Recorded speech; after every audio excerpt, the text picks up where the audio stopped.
Welcome to Coyote News. An arrest has been made following the evacuation of some residents of Coyote Village. Also, USD hosted healthcare departments from across the state to prepare students for possible health disasters. We'll tell you the surprising details. And how student athletes are making academics a priority. And South Dakota lawmakers killed a ban on texting while driving. We'll tell you what that could mean for students. But first, the headlines. Same-sex marriage moved one step closer to the Supreme Court yesterday when a federal appeals court ruled California's ban unconstitutional. Justices say the ban served no purpose other than to lessen the status and human dignity of gays. A three-judge panel of the Ninth Circuit Court of Appeals gave opponents time to appeal this decision before ordering the state to allow same-sex weddings to resume. Rick Santorum claimed 3 victories yesterday in his bid to become the Republican presidential nominee. Santorum beat GOP front-runner Mitt Romney and Ron Paul in Minnesota, Missouri, and Colorado. Romney was hoping to extend the winning streak in the race for the nomination. Former House Speaker Newt Gingrich didn't mount a campaign in yesterday's races. Instead, he says he's looking ahead to primaries elsewhere. A vice president at the Susan G. Komen for the Cure Foundation resigned yesterday, saying the breast cancer charity should have stood by its politically explosive decision to cut off funding for Planned Parenthood. Karen Handel is a Republican who opposed abortion rights as a candidate for Georgia governor. She was actively engaged in efforts to cut off the grants and says the charity's reversal hurt its core mission. The Komen grants totaled $680,000 last year and went to breast screening services offered by Planned Parenthood, which provides a range of women's health care services, including abortions. And those are your headlines. Thanks, Lene. An arrest has been made at Rutgers University in New Jersey in connection with last night's evacuation of part of Coyote Village. The Sioux Falls Bomb Squad was at Coyote Village after a residence hall staff member discovered suspicious material. During a routine check of a vacated room, a CA found items that could be considered explosive. The CA notified both campus and Vermilion police departments. Several rooms were evacuated as a safety precaution. Coyote News' Brianna Clark spoke with Coyote Village resident Michaela Duke. There was an evacuation, so we were a little bit nervous, so we came down here, and the dean of students kind of calmed us down a little bit. The room where the materials were found hasn't been occupied since fall semester. The Sioux Falls Argus leader is reporting that the FBI has arrested Elon Haba in connection with the incident. 2 USD students have been nominated by faculty for their outstanding undergraduate research. They'll be recognized for their achievements at the Capitol Rotunda in Pierre later this month. Dan Davies is a junior history and biology major from Vermilion, and Sarah Boyum is a senior accounting major from West Point, Nebraska. They're among a select group of students from colleges and universities in South Dakota invited to display their research during the peer poster session. Some USD students returned from winter break and discovered their Spanish classes had been rescheduled or canceled. Department Chair Leroy Meyer says the faculty and students have had to adapt to the presence or the absence of Professor Teresa Piper.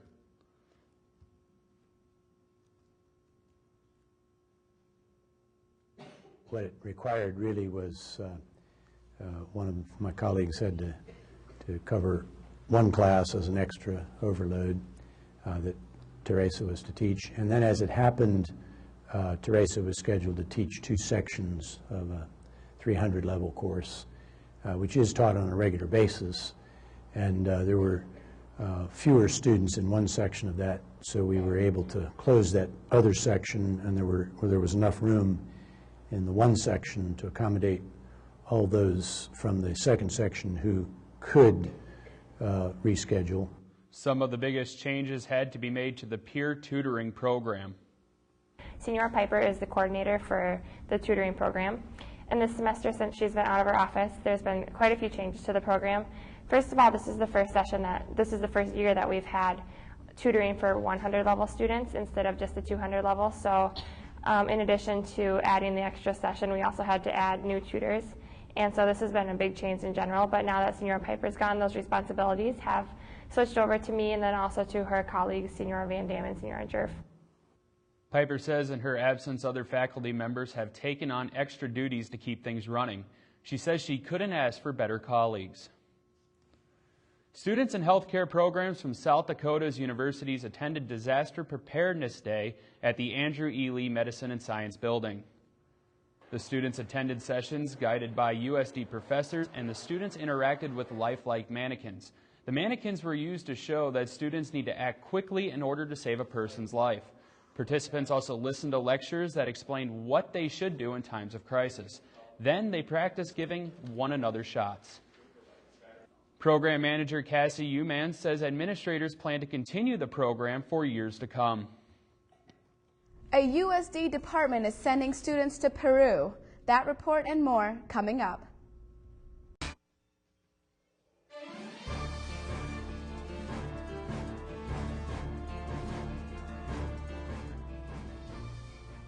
Several students from the political science department are receiving credit and gaining valuable career experience through internships with the state and federal government. The students are working in and outside of South Dakota. They're being placed throughout the world, including Peru and Washington, D.C. Several students are also working closer to home with internships in state offices in Pierre and Sioux Falls. Avian Sunrise and June Embers performed on campus last week. As Coyote News' Brianna Clark reports, this time the concert raised money for homeless veterans in the state. The SERVE organization hosted a benefit concert on Thursday with performances by Avian Sunrise and June Embers. SERVE's co-chair, Tana Rausch, says 100% of the proceeds are being donated to shelters for homeless veterans in South Dakota. Well, SERVE, we try to do a lot of stuff in the Vermilion community and the South Dakota community, so we wanted to find something local, and we do have a lot of student veterans here at USD, so we kind of contacted the Veterans Club, and they gave us this idea of the 2 homeless shelters, both the Baraka House in Sioux Falls and then the Women of War House out in Belfouche, and they gave us lists of donation items and then said they could also really use monetary donations. So that's kind of why we try to link it somehow here to USD. With help from the Campus Activity Board, who funded the event, SERVE raised $600 and received 96 monetary donations. Avian Sunrise put on a heck of a show tonight. The veterans' homes needed all the help they can get, and these are greatly appreciated items.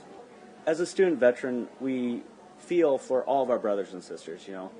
At some point, a lot of us faced different challenges, and, you know, we're here because we made the choices we did. And some people just end up, you know, getting a couple bad breaks. We thought it was a very good cause. Yeah. We hadn't actually heard of stuff like that before, so it was really neat to hear more about it. For Coyote News, I'm Brianna Clark. Thanks, Brianna. The 89th annual Strollers Show is right around the corner, and the organizers say nothing is holding back South Dakota's oldest student organization. Despite having their smallest tap-in class in years, President Drake Bachmeyer says the jokes are still coming and funnier than ever. We pick these people for a reason, and they are funny, and they are unique and clever. So it is going to turn out. It just took a little bit more work. It's not all fun and games this year. It was a little bit more hard work, but so far it's been pretty good so far. This year's Strollers started out with 11 tappers, but now only 5 are left standing. Freshman Emma Jankard says it will be difficult. That we really pull through, and we do come up with good jokes. And it is hard to work with 5 people, but I mean, the old meat has just really helped us, and we just really appreciate what they've done. The annual Strollers Show is next weekend in Alf's Auditorium. Bachmeyer says tradition is what brought him to Strollers, and tradition is what will keep people coming for years. In this week's Coyote blog, John Hines asks why South Dakota lawmakers can't put down their cell phones. For the second year in a row, the South Dakota State Legislature has decided not to pass a law banning texting while driving. A House committee voted 10-3 against this year's measure, which would have made it illegal to write, send, or read text messages while driving. The federal government has already banned texting and handheld cell phone use for commercial drivers, and 35 states have banned texting while driving. Except for Montana, every state that borders South Dakota has passed a texting ban. So why do South Dakota legislators continue to keep the state in the minority? According to the National Highway Safety Administration, 15 people die every day due to crashes caused by texting. Some studies have shown that texting is more dangerous than driving while intoxicated. South Dakota legislators seem unconcerned that an iPhone is a more dangerous road companion than a six-pack of beer. It's a long, boring drive to Pierre for some elected officials, but they need to learn to make it without their cell phones. It's time for the legislature to do its job and pass a bill to protect South Dakotans. For Coyote Blog, I'm John Hines. The annual Stillwell Art Competition is back again at the John A. Day Gallery. USD art students have submitted their work from the past year. The winners will be displayed in the gallery on Friday from 5 to 7 p.m. Juror John Jennings from University of New York, Buffalo has chosen the winners. He says he's impressed with the USD artists. USD is redecorating the library with art exhibits, and theater department rakes in rewards. Those stories and more are next.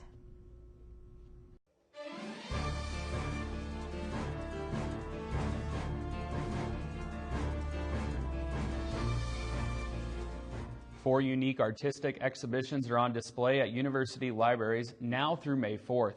The exhibits on the second floor of the ID Weeks Library are courtesy of the University Art Galleries. Corroborations 2012 pairs visual art students with poetry majors showcasing their collaborative work. Getting Graphic is an exhibit created by education librarian Abby Moore. It features popular genres of graphic novels. Skate Create is a display of skateboard designs created by students in the first year seminar art class. Some students may be washing less laundry thanks to Primera. Primera partnered with the university to market antimicrobial socks developed by USD researchers. Students who like Primera on Facebook received a free pair of socks and a challenge to wear the socks for 5 days straight without washing them. At the end of the time, the company claims the socks should be odorless. Junior Sky Lindquist took the challenge and says the socks were comfortable and after 5 days didn't stink. Students and faculty from the theater department were recently recognized for their work at the Region 5 Kennedy Center American College Theater Festival in Iowa. Cody Jettelstead was honored for special effects for the comedy God of Carnage. Devin Muko was also recognized for having an outstanding portfolio and portfolio review competition. And for the first time in USC Theater Department history, 5 students advanced to the semifinals of the festival's acting competition. The rivalry between USD and SDSU has been on an 8-year hiatus, but it's back now. Brianna Clark is live at the Muck with USD's athletic director to talk about student safety at the event. Thanks, Abby. For many Coyote fans, the wait is finally over.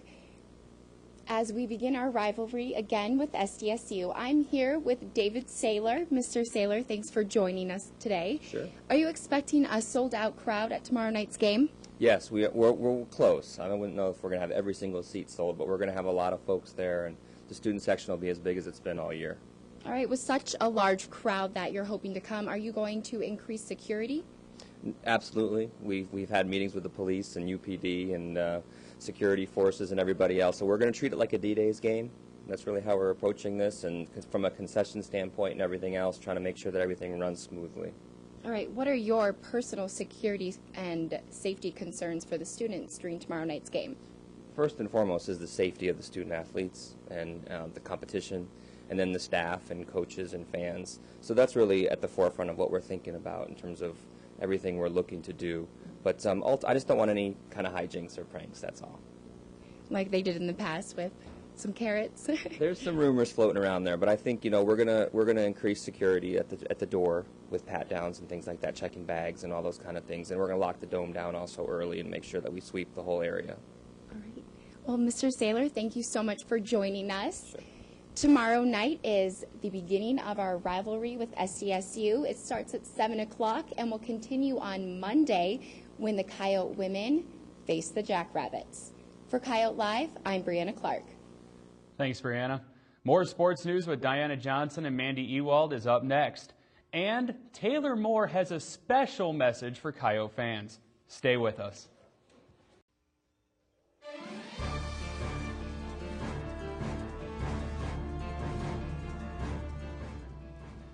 Today on Coyote Sports, find out how the basketball teams are preparing to host in-state rival SDSU.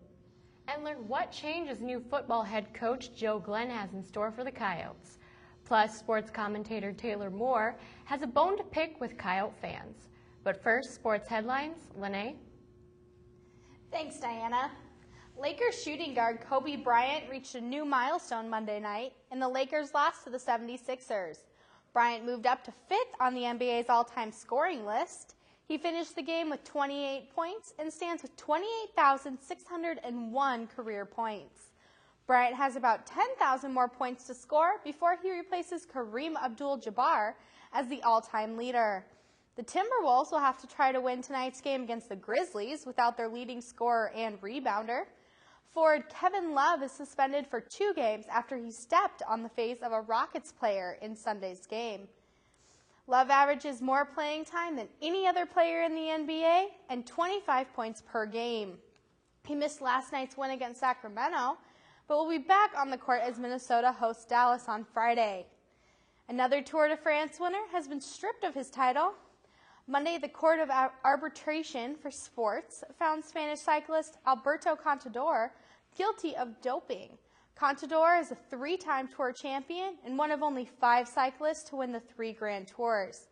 The court banned Contador from cycling for 2 years, but backdated it so that he'll be able to compete starting August 6th. And those are your sports headlines. Thanks, Lene. The stage is set for the SDSU men and women's basketball teams to travel to Vermillion. The rivalry might just reinvigorate Yote fans, as Coyote News' Jerry Paleschi reports. Coyote fans flock to the Dakota Dome almost on a nightly basis to support their team. However, this pales in comparison of what the Dome will be like just 24 hours from now. With roughly 500 tickets remaining, the Dakota Dome will host the first meeting between USD and state since 2004. The teams played last month, a lopsided victory for SDSU. Senior Charlie Westbrook will guard SDSU's Nate Walters. Westbrook says the key to stopping Walters is to change his game. I think making him shoot longer jump shots. He can shoot it, but he's a really good driver. And, he got this little spin move I watch him do. He does. It's pretty good. So we can stop him from doing that and get him to shooting a lot of threes. I think we'll have a chance. Men's game starts at 7 o'clock.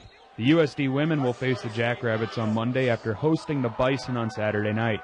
The Yotes are coming off a victory against the University of Nebraska-Omaha, their 6th consecutive victory. The last meeting between the Coyotes and Jackrabbits in the Dome was also in 2004.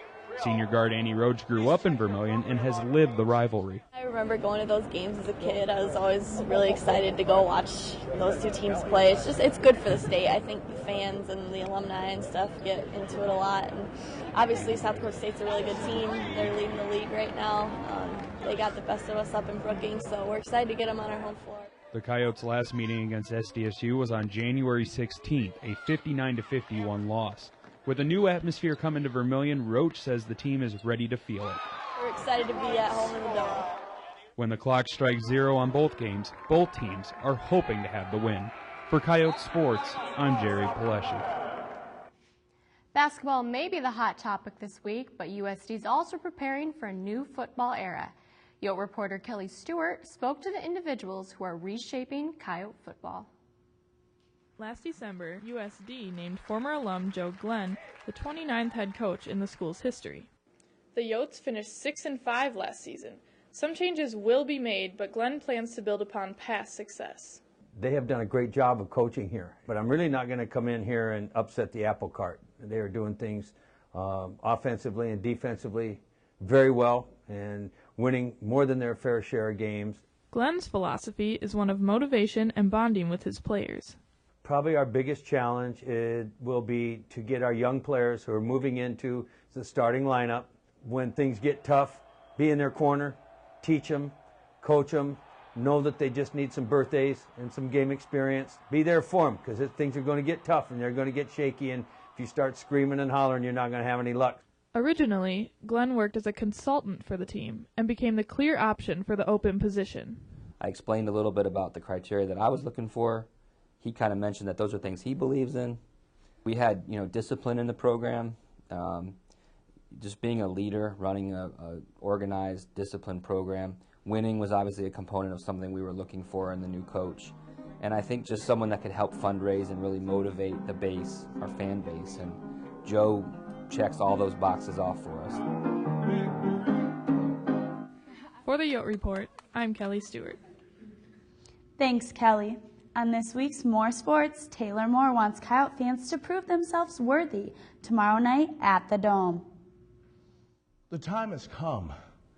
A chance for Yote Country to be redeemed.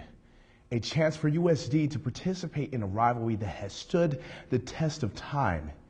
USD versus SDSU. Tomorrow, February 9th in the Dakota Dome, the USD men's basketball team will be taking on the Jackrabbits of SDSU. I do not desire to talk about the last game that USD played against SDSU. Rather, I desire to call out all of my fellow Yotes. This is our time. If you say that you're a Yote and truly mean it, come to the game. Cheer on the Yotes as we have never done before. Since the change from the Great West to the Summit League, we finally have the chance to enjoy an ode true to the spirit of South Dakota rivalry. So forget about your homework. TiVo Jersey Shore and come out to the Dakota Dome tomorrow. This is a necessity, and this is not an option. You need to be in the Dakota Dome. The true fans of USD will be in attendance, and there is no way that we will let the Jackrabbits of SDSU step into our dome without feeling the wrath of the Coyotes. The Coyote Nation needs every able-bodied Yote to wear the colors of USD and light up the Dakota Dome. I will be there. Will you? For more sports, I'm Taylor Moore. Thanks, Taylor. And that's all for Coyote Sports. Coming up next on Commentary, Angelica Brackens tells you what you won't hear on campus.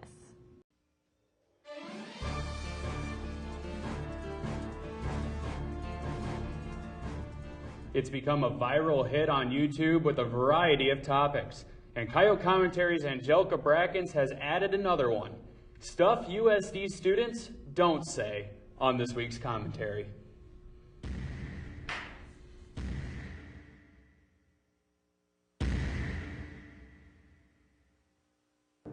It's a brilliant idea to raise tuition. There is just too much parking. The floor of the char is never sticky. I wish we had more green spaces. There's no construction in Vermilion. There are not enough stray cats here. Nuh-uh, Vermilion does not have the busiest McDonald's. Man, they just have too much flex money. I really like the smell of dairy farms and sheep. I think SDSU might be the place for me. You should really get the UDOT logo shaved into your head. I think it'd look really cool. The winters are so nice here. Ugh, I love my meal plan.